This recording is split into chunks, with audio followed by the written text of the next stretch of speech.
Colin Cowherd talks Dallas Cowboys, New Orleans Saints. Ladies and gentlemen, today is the morning after the day before. Typical, our 5 a.m.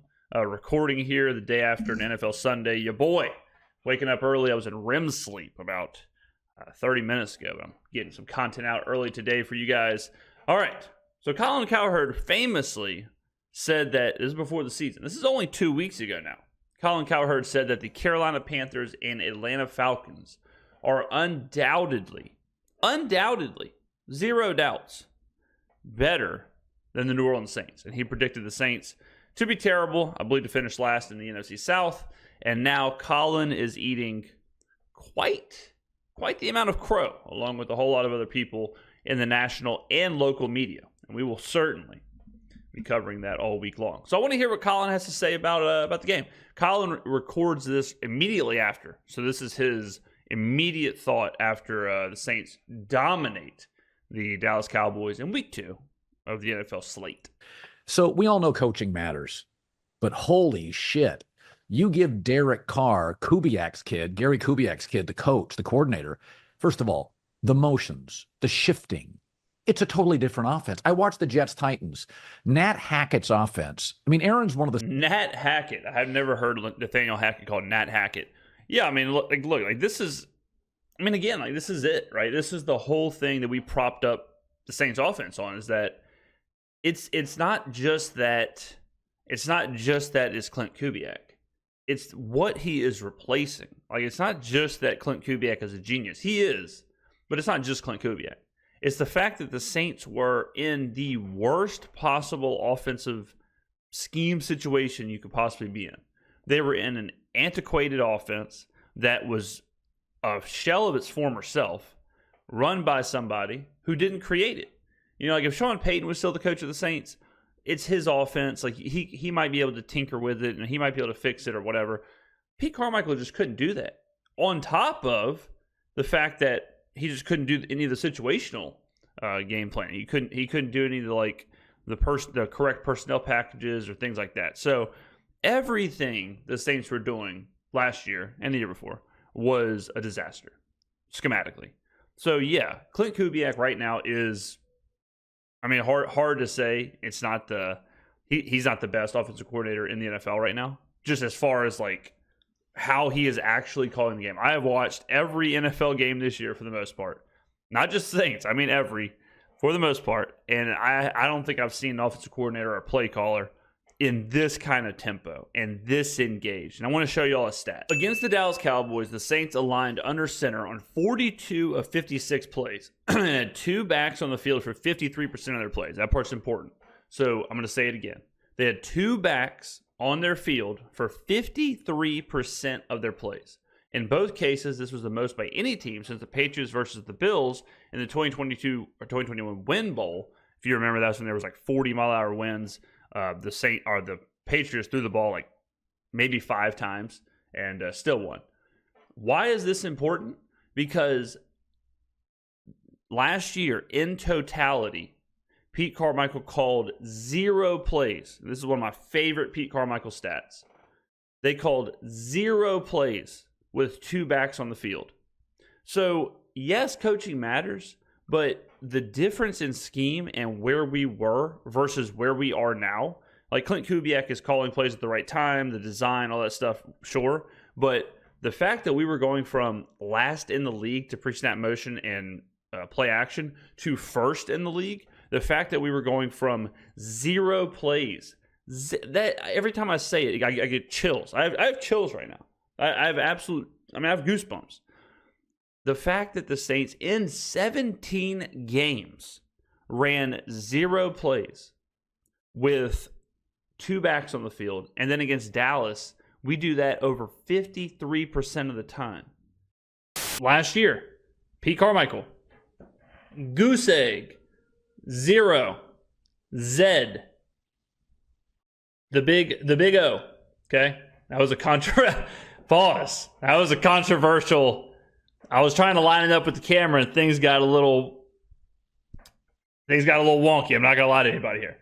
All right, I took a look in the side screen, and I didn't like what I saw. All right, Pete Carmichael, 0 plays with 2 running backs on the field at the same time. Like it cannot be understated where we were schematically, systematically, and where we are now. 100%. The smarter guys in the league playing quarterback. Very little motion, very remedial, doesn't really challenge Aaron intellectually. Now, I think the Saints have more talent outside of quarterback. They got more players. But I'm watching the Saints offense against Dallas, and we can blame Dallas, but they are moving all over the field. Jesus. Hell yeah. It's amazing what happens when you have a competent quarterback. I'm not asking for great. Baker, Derek, you protect him, and you have a coordinator who can change stuff up. And I'm watching the Saints today. They average 7.7 yards a play. And that's kind of fugazi, because I would argue that the last quarter and a half, after the 13-play drive from the Saints, which pretty much iced the game, their first drive in the second half, after that, the Saints pretty much just took the foot off the gas. So I would argue they averaged, I would have to dig into the next-gen analytics, but I would argue they averaged closer to like 9 yards per play against the Cowboys. And I'm starting to see people already be like, well, maybe the Cowboys defense isn't that good. It's like, brother, this was a consensus top 3 defensive line. This you can say whatever you want about the totality of the defense. Using totality twice in one video pre 6 a.m. Absolutely insane start to the week. You can say what you want about like maybe the whole defense isn't as good as we thought or whatever, but you can't argue that Dallas does not have a top 5, top 3 defensive front. And they got zero pressure or any kind of disruption on the Saints. 0. And I'll go ahead and tell you this, that is not happenstance. That is 100% planned. And shout out to one of my commenters who titled this a missing Parsons. We need to file a missing Parsons report on Micah Parsons. That is high-level stuff. I mean, my community got to be the smartest community in the football space. They were 50% on third down. I mean, Derek Carr was only, what did I have here? 11 of 16. They never threw the football. He only, well, au contraire, Colin, he was 9 of 11 in the first half. So he completed 2 passes in the second half. Completed 2 passes in the second half and roasted Dallas. How crazy is that? It was all motions, and it was like, that's when I buy into a team, when it's beyond, it's not just that they're scoring. This coach, this coordinator, it's a little like Detroit last year, though they're not as good. At some point, they're just going to score points if they play inside or play in good weather. Your thoughts on that game? Well, the MVP. You know how, like, if you watch Madden or College Football 25 or something, you always, or even like FIFA or any video game, and you see a really, really good player taking a really, really good team and just dominating a bad player with a really, really good team. That's what's kind of happening in the NFL right now. These coordinators who are on the next level, these coordinators who are using these systems and these really advanced schemes, they're kind of just dominating teams with the system because they know the system. They know how it works. It doesn't matter the players and it doesn't matter the roster. I mean, you need to have players to a certain extent, but it is a thinking coach's game right now in the NFL. It 100% is. And we're seeing some players have career renaissances, have complete resurgences because of coaches. And I mean, look at Sam Darnold. Sam Darnold was a meme, a meme, as some would say. Sam Darnold's a total meme. And now it's like, man, Sam Darnold's playing like an MVP. You think he'd be doing that if he was stuck in Dallas with Mike McCarthy? Hell no. He's doing that because Kevin O'Connell.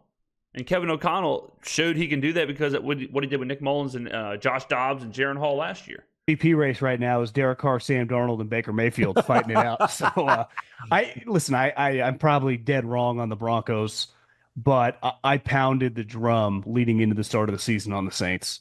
Yeah, I will give John this. He did. He was one of the guys. Now is John in the comment section? You know, I can't confirm, can't deny, but John was saying a lot of the same stuff we were echoing here. So I will give him his credit. He was one of the few media members nationally and locally that was saying, like, let's pump the brakes here. This team can be good. Like, this team is not a dumpster fire. This team is a capable team. They were a 9-win team last year. They upgraded across the board. So yeah, I'll give John that credit. He was one of the guys that was with me saying, like, this team is not as bad as we think they are. Yeah. Now Colin was certainly on the opposite. I liked him to win the division. I liked him to make the playoffs. They went Yeah. 9-8 last year, and for half the season, their offense was atrocious. Oh, They have a good defense. Jonathan. They have really good players on defense. Jonathan, 100% correct. Dennis Allen, some of his stats against the spread and stuff, I get it. But defensively, everyone in the NFL. Hey, y'all want to know something? Here's a little. Don't look at me like that, Colin. Here's a little golden tidbit from your boy. Dennis Allen right now is the head coach of the New Orleans Saints is 500. He's 18-18. So, one of those situations where a lot of people were using his time in with the Raiders to make his win-loss look really, really bad. But with the Saints, and that's with some horrific quarterbacks, and that's with some horrific Pete Carmichaels, he's now officially 500. So there you go. NFL sings his praises. He's good. Kubiak, the Shanahans and Kubiak might as well be one family, right? Right. Gary played for Mike, then Kyle worked for Gary. One of the Kubiaks now works for Kyle. They're all one in the same. That offense does two things well. Makes it easy on the quarterback and features the running back. Well, no team has more invested in their running back room than the Saints, and Alvin Kamara is an excellent player. Yes. And he's perfect for the scheme. Why? 100%. He's a good zone runner and excellent pass catcher. What does that offense like to do? Throw the ball to the running back. It's a lot like why McCaffrey is so unbelievable with San Francisco. They're very similar players. Christian's a little more physical, I would say, between the tackles. But Alvin Kamara, when he's right, is a Pro Bowl level guy. And today I would imagine he's the offensive player of the week. I mean, I think he had 17 touchdowns today. But this is the Sudoku puzzle that was available to be completed preseason. But like I said, a lot of analysts don't do the work. A lot of analysts don't watch the games. They don't know what's going on. And they wait until they see the results to put these pieces together. We featured multiple videos saying that Alvin Kamara could be this year's Christian McCaffrey. Alvin Kamara could be in for a career year. Like, it was easy to see what Clint Kubiak and what this offense was going to do. And then it was easy to take the players that was on the roster and see how they fit into that scheme. Now that the Saints did what they did against Dallas, I think now you are going to see a ton of glazing on the Saints. And you're going to see a ton of glazing this week. The red light will be on. It'll be glazing raisins all over the shop. Because now it's right in front of everybody. You cannot ignore what's in front of you now. Kubiak, and you never know, because when these guys work for McVay, when they work for Sean Payton, when they work for Kyle, they don't actually call the plays. But like, when you tell me his name's Kubiak, so yeah, I would imagine he's going to know the offense pretty well. He's been brilliant. I saw someone that covers the Saints today tweeted, like, he might get a head coaching job before the season's even over.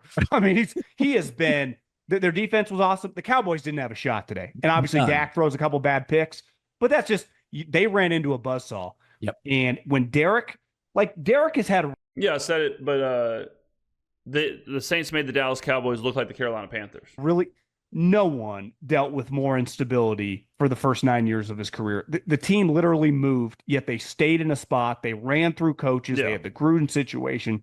Derek has seen a lot of shit. And by the end of the year last year, he looked pretty good. He did. Yeah. And now the offense, they have good wide receivers. They have a good running game. They drafted, I think, the tackle from Oregon State, who literally could play all 5 positions. Tulise Fuaga. Yeah. They're just, right now, they are, to me, the Bucs are good too.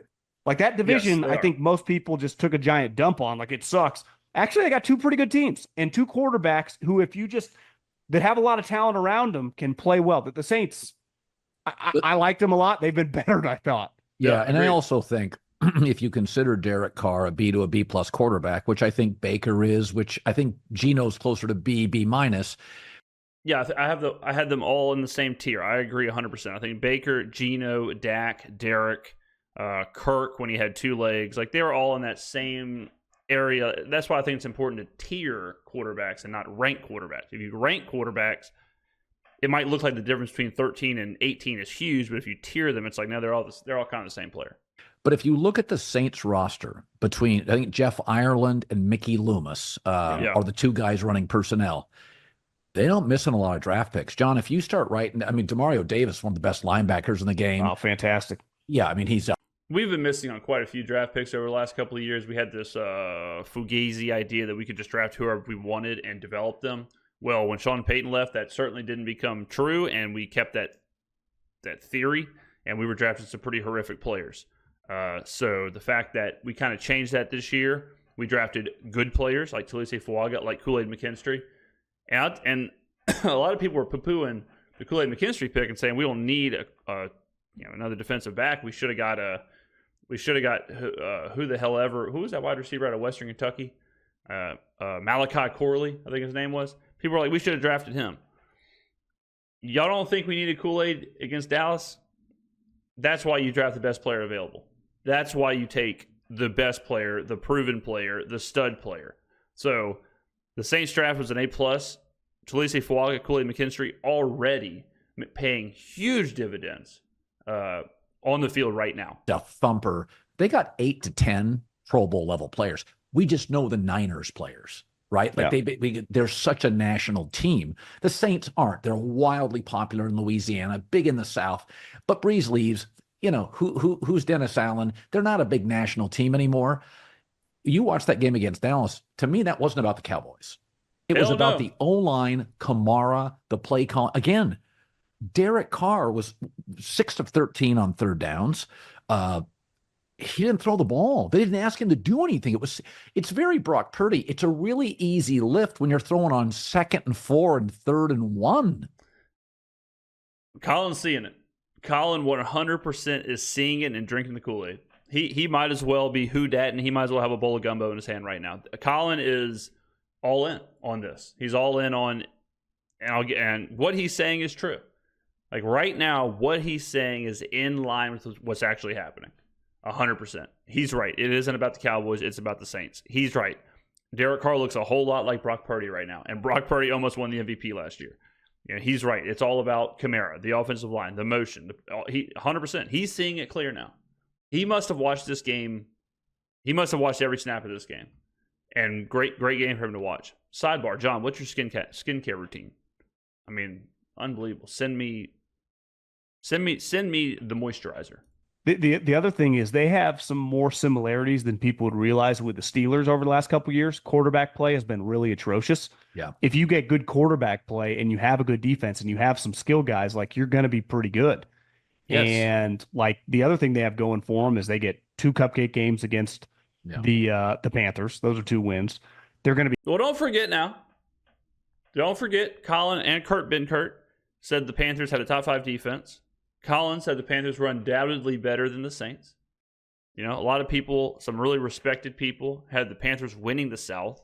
Some even had the Panthers making the playoffs. So when you're throwing darts like these analysts are in preseason and you're not doing the work, that's how you land on takes like, oh, yeah, Carolina could be good this year. Oh, yeah, maybe Bryce Young will take a step this year. Be confident playing Atlanta and Tampa just because they play them all the time. I feel even stronger. Like I'm not saying this is a Super Bowl team, but like if Derek stays healthy, that team can't win 12 games. I mean, they got high end players at a lot of key positions. That was today, because you never know when you beat the crap out of an awful team. And I liked him today. I liked him a lot. +6. I thought that number was a pretty crazy. They came out today like they were going to the Super Bowl, did they not? Like that. Yeah. And I'll spoiler alert, if you win 12 games, I hate even saying this, if you win 12 games, you can win the Super Bowl. As crazy as that sounds, you win 12 games, if you're a top 4 team in your conference, if you can make your conference championship, which I think right now the Saints absolutely are in the conversation for being able to do. If you can make your conference championship, you can win the Super Bowl. Because any team, I mean, we saw it today. Like if you, this is another one of those Sudoku puzzles that it's easy to solve. if Dallas is considered a threat in the NFC, which they are, Dallas is considered a top 4, top 5 team in the NFC, and you can do this to them, then you can do this to every team in the NFC. You can do this to Philly. You can do this to Detroit. You can do this to San Francisco. And if you can do it, then all you have to do as a team is work to get the opportunity to do it. What that means is get into the playoffs. If you can, because we've seen it. We've seen the top end. So if this team gets into the playoffs and this team, if I told you right now it was the Saints versus Dallas in the NFC Championship game, would you be like, oh, we don't have a chance? You could say that. Look what we just did. If I told you it was the Saints versus Dallas for a chance to get to the NFC Championship game, you feel pretty good about that. And then you got to ask yourself, like, how far off is the preseason kind of ratings of Dallas and a Philly, or Dallas and a Detroit, or Dallas and a San Francisco? So even if you tell me like Detroit is 2 points better, 3 points better than Dallas, then I would say the Saints are, if at the minimum, they're equal to Dallas. So if you told me that Detroit's 3 points better than the Saints and we're playing Detroit to go to the Super Bowl, you got a chance.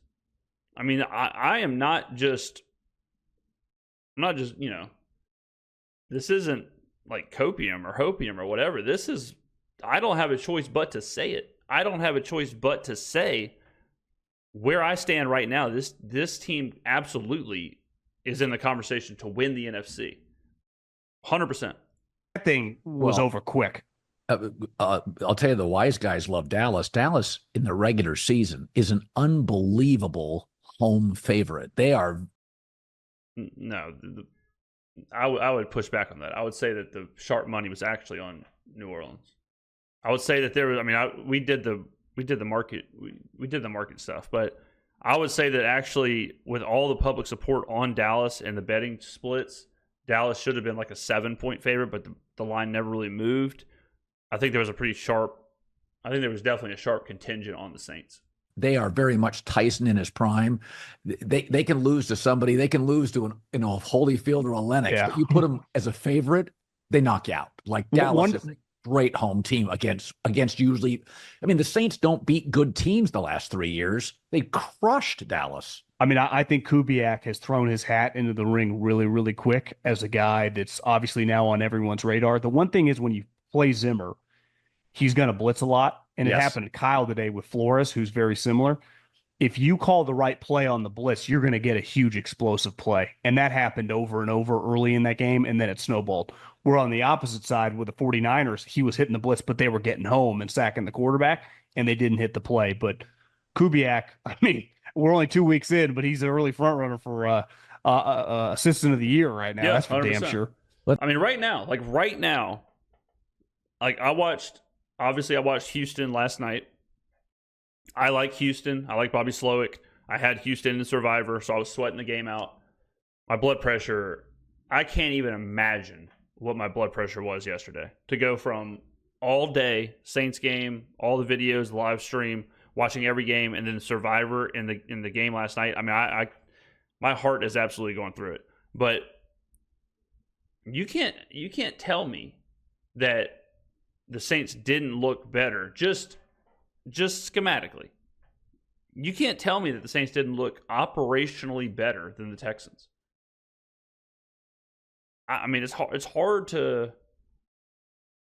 It's crazy because right now you have to power rank the Saints so high because they operationally look so good. And it's hard to imagine a team stopping them. It's hard to imagine a team slowing them down. That doesn't mean they're going to go undefeated, but it does mean that they're so locked into their system that it's hard to imagine a team just stopping that for 4 quarters. I mean, right now, it's like if the Saints score 28 points, the defense has to feel pretty good. And 28 points gets you wins in a lot of games in the NFL. You look at the Saints' schedule, we'll see what happens tonight with the Falcons. But right now, the Saints play the Chargers, Saints play the Raiders, Saints play the Broncos, Saints play the Panthers again, Saints play the Commanders, Saints play the Giants, Saints play the Packers. there's a lot of games on there. There's a lot of games on there that are very winnable. Very, very winnable. A lot of games that the Saints will be favored.